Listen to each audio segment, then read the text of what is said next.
오늘 광야에서도 감사하는 신앙이라는 제목으로 하나님 말씀 증거하도록 하겠습니다. 오늘 시편 63편을 읽었는데요, 그 시편 63편 표제어 같죠? 표제어는 참 중요합니다. 왜냐하면 그 시의 배경을 말해주기 때문에. 그 시에 표제어가 있는데 어떻게 되어 있습니까? 다윗의 시, 유대 광야에 있을 때에, 이렇게 가로쳐서 표제가 있고, 그 다음에 이제 1절부터 이제 쭉 나오는 것입니다. 오늘 읽은 시편 63편에 대해서 많은 주석가들이 다윗이 그 아들 압살롬의 반역으로 쫓겨나서 광야로 도망해서 쓴 시가 바로 오늘 시편 63편이다 라고 말을 합니다.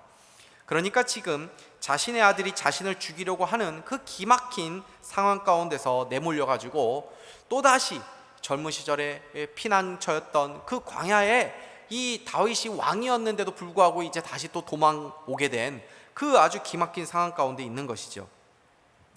이러한 혹독한 고난과 사람이 상상할 수 없는 힘든 모진 고난 속에서 다윗이 가진 놀라운 정신이 오늘 말씀을 통해서 보게 되는데, 그것이 무엇입니까? 바로 감사라는 것입니다.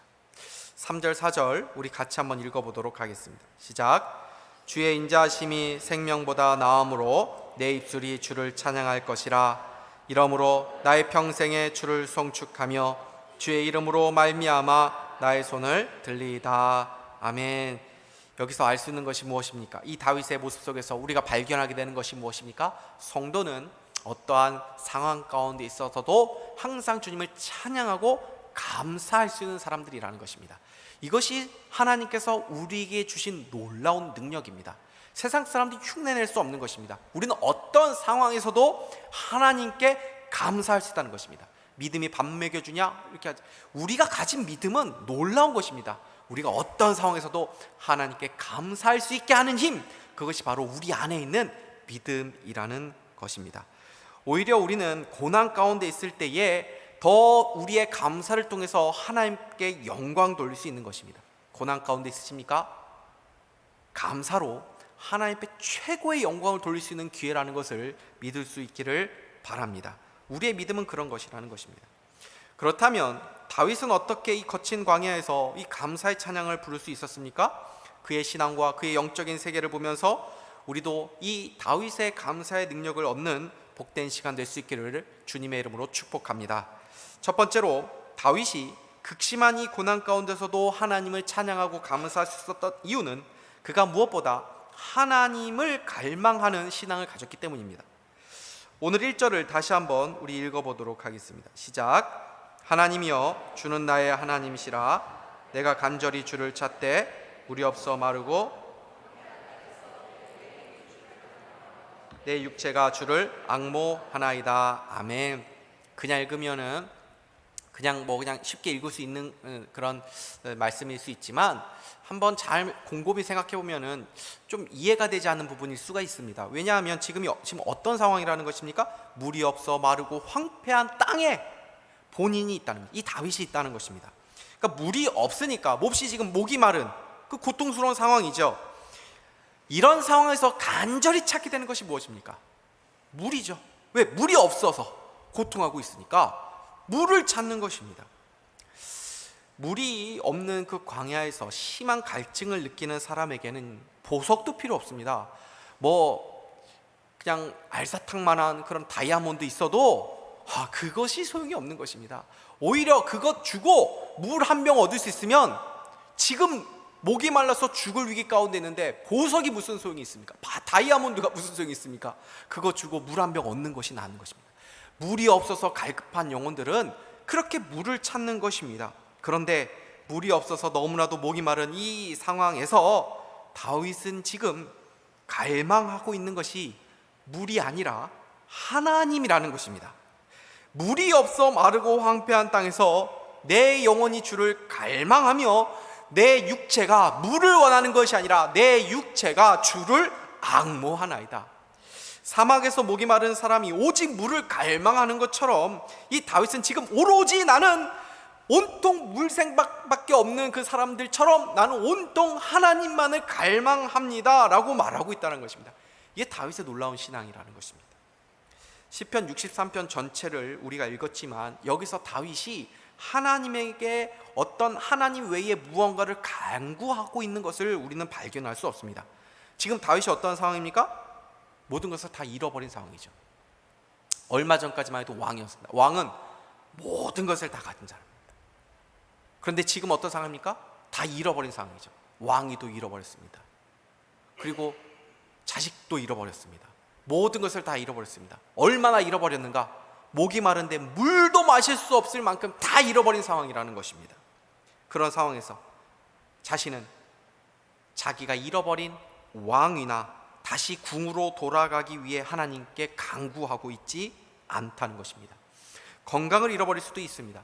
재산을 잃어버릴 수도 있고 어떤 사람을 잃어버릴 수도 있습니다. 그런데 다윗은 그 잃어버린 그 메마르고 황폐한 그 광야에서 다윗이 구하고 있는 단 한 가지는 바로 하나님, 그 하나님 그분을 구하고 있다는 것입니다. 하나님이여 주는 나의 하나님이시라.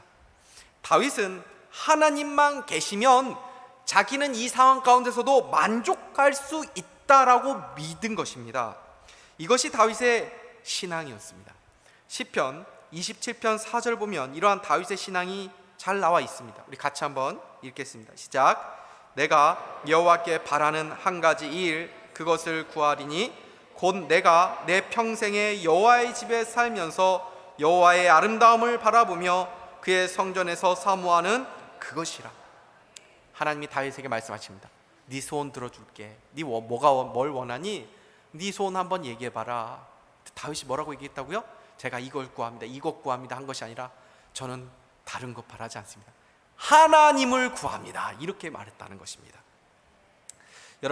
여러분에게 목마름이 있으십니까?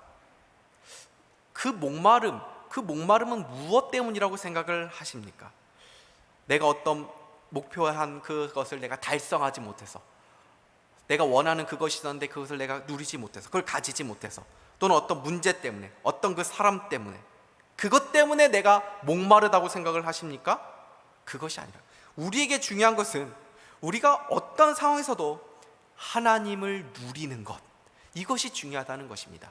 우리가 다른 이유로 목마른 것 같지만 사실은 내가 이런저런 이유 때문에, 그 고난 때문에, 그 문제 때문에 내가 목마른 것이 아니라 사실은 내가 목마른 이유는 하나님으로 만족하지 않아서 목마르다는 것을 우리는 기억해야 한다는 것입니다. 세상 사람들은 무언가 다 이 목마름을 가지고 살아갑니다. 그런데 그들은 그 목마름을 해결하기 위해서 엉뚱한 것을 찾아다닙니다. 하나님께서는 하나님만으로 채울 수 있는 그 공간을 우리에게 허락해 놓으셨기 때문에 하나님을 모르는 사람들은 그것이 무엇인지 알지 못하니까 하나님으로 채워야지만 채워지는데 그 하나님으로 채우지 않고 자꾸 다른 것으로 채우려고 하니까 그 마음 가운데 그 목마름이 해결이 되지 않는 것입니다. 늘 그래서 목마르고 공허하고 불만족 가운데 살아가는 것이죠. 그래서 성 어거스틴은 그의 책 고백록에서 이런 말을 남겼습니다. 주님 안에서 안식을 얻기까지 우리 마음은 평안을 모릅니다. 우리 안에 불만이나 갈급함이 있다면 하나님이 필요하다는 징후일지도 모릅니다. 우물가의 여인, 목마름의 대표적인 여인으로 이 성경이 나오는 것 아닙니까? 그 여인 안에 목마름이 있었다는 것입니다. 그 목마름을 해결하기 위해서 여러 남자들을 또 만나기도 한 것 같습니다. 그런데 결국 그 목마름이 어떻게 해결됩니까? 그리스도를 만날 때 물동이도 버려두고 관계도 다 단절이 돼서 누구 하나도 만나지 않고 외롭게 살아가는 그녀가 동네에 들어가서 내가 메시아를 만났다고 복음을 증거하지 않게 되었습니까? 그녀가 경험해보지 못한 그 완전한 만족감과 해갈함을 그 예수님을 통해서 얻게 된 것입니다. 우리 안에 어떤 갈망이 있습니까?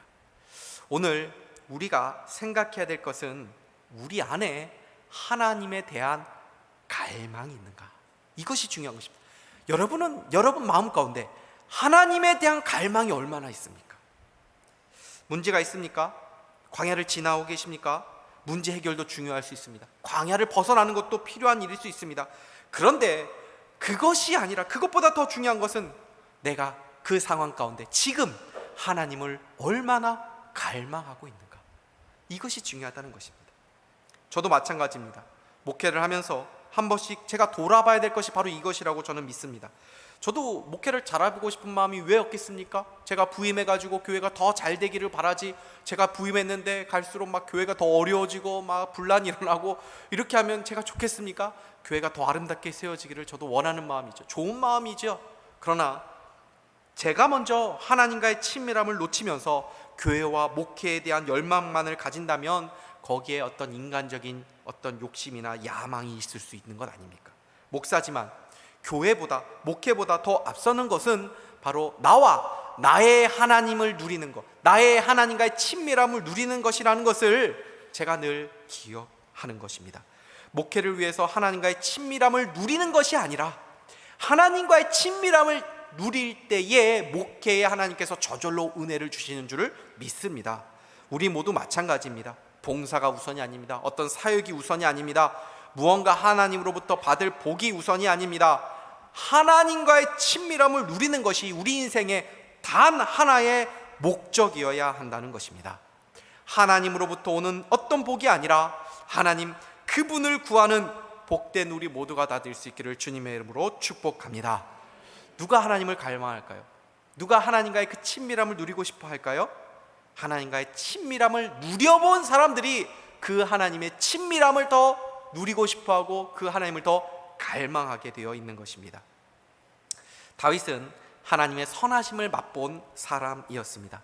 부모의 하나님, 친구의 하나님, 또 어디 말로만 들었던 어떤 지식적인 하나님이 아니라 다윗이 막내 때, 목동 때부터 양치기 하던 그 시절부터 하나님이 다윗과 함께하여 주시고, 또 그 사자의 입에서 그 양을 끄집어낼 때 하나님 도와주시고, 골리앗을 또 맞서서 나아갈 때에 하나님께서 도와주셨던 그 다윗의 하나님, 나의 하나님을 다윗이 지금 광야에서 간절히 갈망하고 있는 것입니다.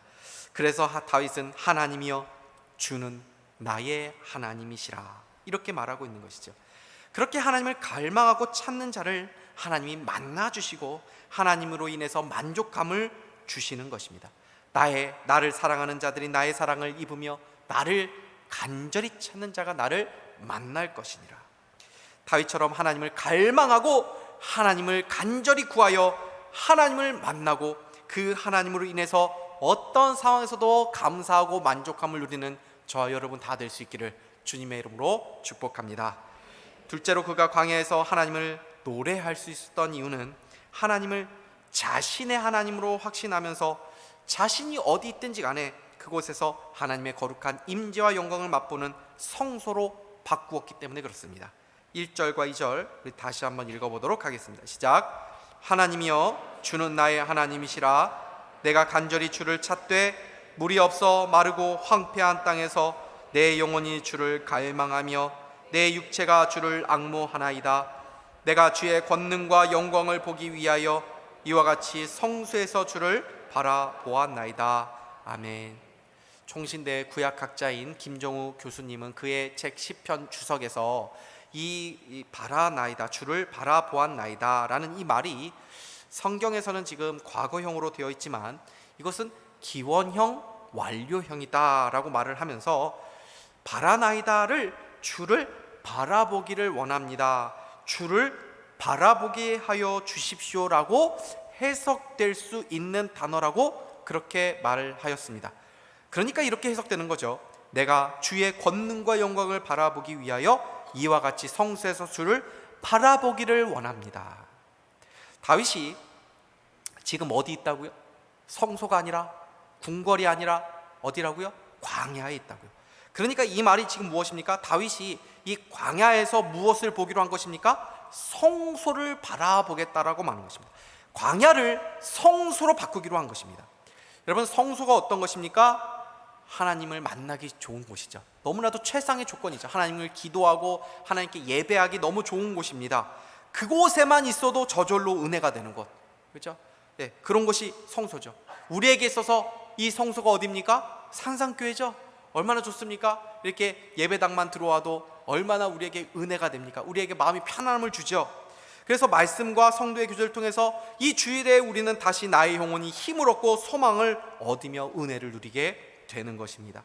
그런데 우리가 늘 성소에만 머무를 수 있습니까? 아니죠. 오히려 성소보다 광야에 머물 때가 많은 것이 바로 우리의 문제입니다. 각자마다 광야가 다 다를 수가 있습니다. 광야는 장소의 문제일 수도 있지만 시기의 문제일 수도 있습니다. 나의 직장, 나의 일터, 나의 가정이 광야일 수 있죠.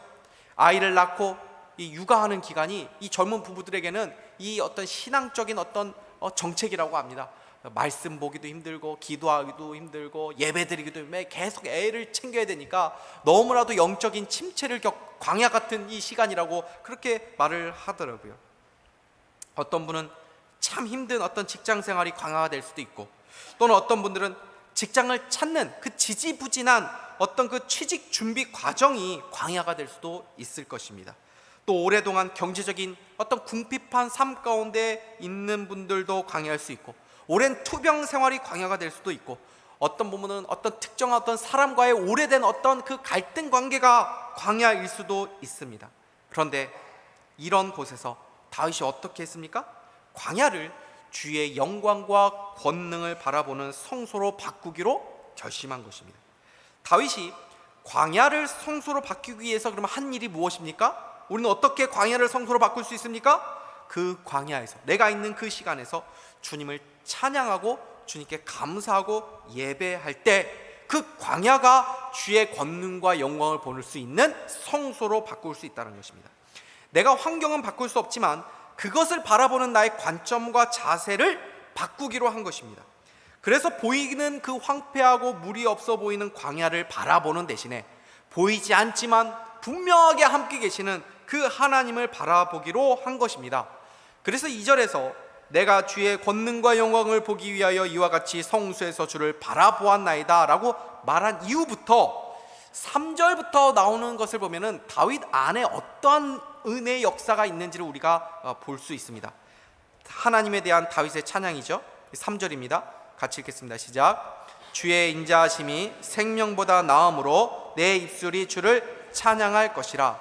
자, 그 광야를 이제 내가 성소로 여기면서 찬양하기 시작하고 있는 것입니다. 다윗이 3절에서 주의 인자하심이 생명보다 나음으로 내 입술이 주를 찬양할 것이라고 어떤 의지를 가지고 하나님을 예배하기 시작합니다. 그렇게 광야에서 감사의 노래를 시작하게 될 때에 어떻게 됩니까? 그 찬양이 깊어지게 되죠. 4절 같이 읽겠습니다. 시작. 이러므로 나의 평생에 주를 송축하며 주의 이름으로 말미암아 나의 손을 들리리다. 찬양을 시작했는데 찬양이 시작되니까 이제 어떤 마음이 듭니까? 아, 그렇습니다. 나의 평생에 내가 주님을 찬양하겠습니다 하는 그 어떤 그 심정이 일어나기 시작하는 것입니다. 그렇게 광야에서 하나님을 예배하니까 그 영혼의 감사가 이제 넘치게 되는 것이죠.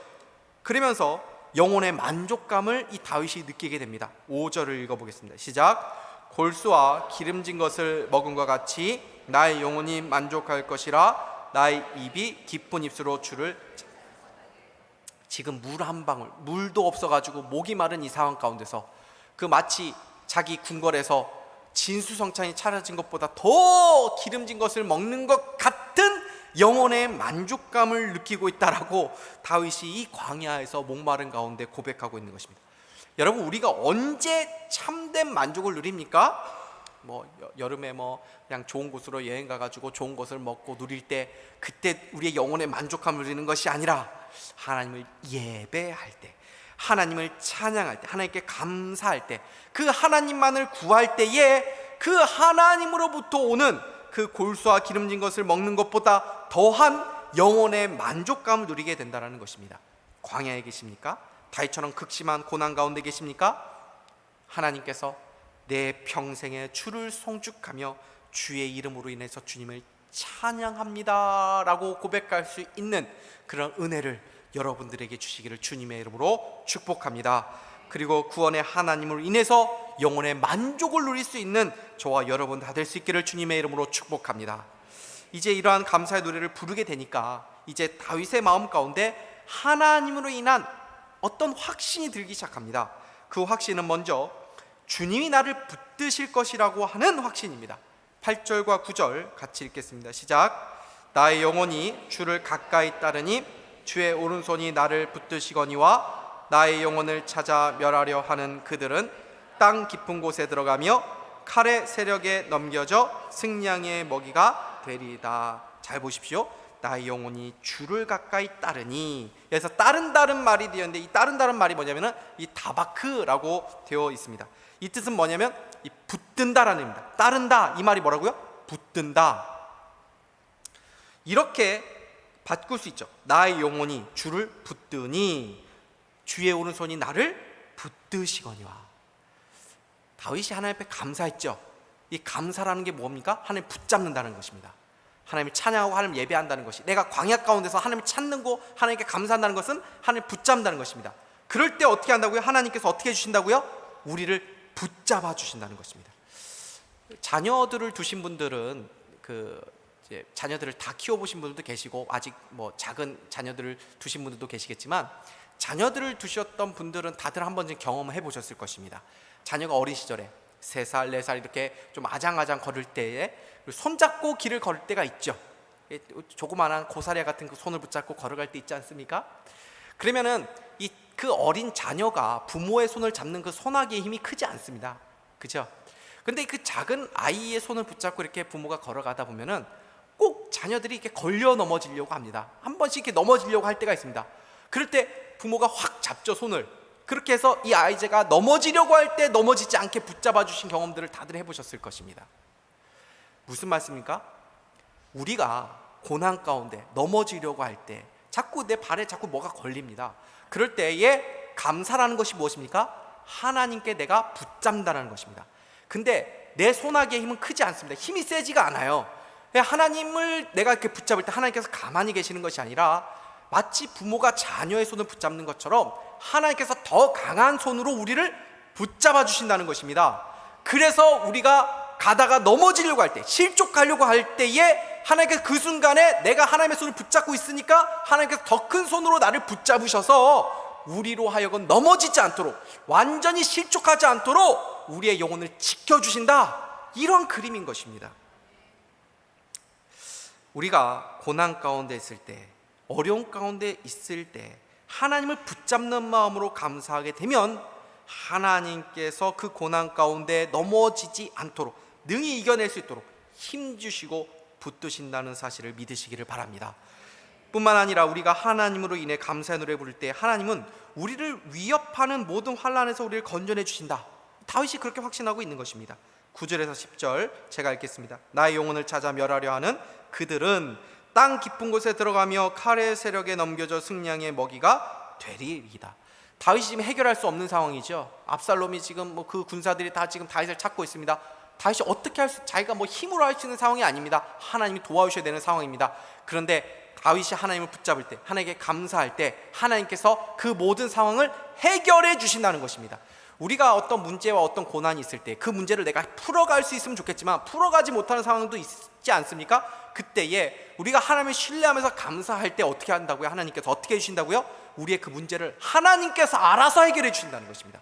감사, 그러니까 우리의 문제를 해결해 주는 최고의 해결책이 무엇이라는 것입니까? 감사라는 것입니다. 하나님께 예배하고 하나님께 감사할 때 어느덧 나의 문제를 하나님께서 해결해 주신 것을 우리로 하여금 보게 하신다는 것입니다. 말씀을 맺겠습니다. 다윗은 지금 자신이 아들에 의해 궁궐에 쫓겨나서 광야에 내몰린 그 처지에 있습니다. 그러나 다윗은 다윗 자신의 하나님, 나의 하나님을 찾으면서 감사의 노래를 부르는 가운데 한 가지 큰 확신을 가지게 되죠. 그리고 그 확신이 이 시의 결론이 됩니다. 우리 11절 마지막 절인데요, 같이 읽겠습니다. 시작. 왕은 하나님을 즐거워하리니 주께 맹세한 자마다 자랑할 것이나 거짓말하는 자의 입은 막히리로다. 여기서 왕이 누구입니까? 다윗 자신이죠. 세상 사람들이 뭐라고 얘기합니까? 다윗은 더 이상 왕이 아니야. 그 왕궁을 지금 압살롬이 차지하고 있잖아. 이제 압살롬이 왕이야 하고 다윗을 조롱하고 비웃습니다. 그런 상황에서도 다윗은 하나님께 감사할 때, 이 광야에서 예배할 때 어떤 확신이 든 것입니까? 아니야. 세상 사람들이 그렇게 얘기해도 내가 왕이다. 이거는 자기 자랑이 아닙니다. 이게 뭐 어떤 자기 스스로를 위안을 하는 것이 아닙니다. 왜 다윗이 이렇게 자기 스스로를 왕이라고 말하고 있습니까? 하나님이 나를 세우셨다는 확신이 있는 것입니다.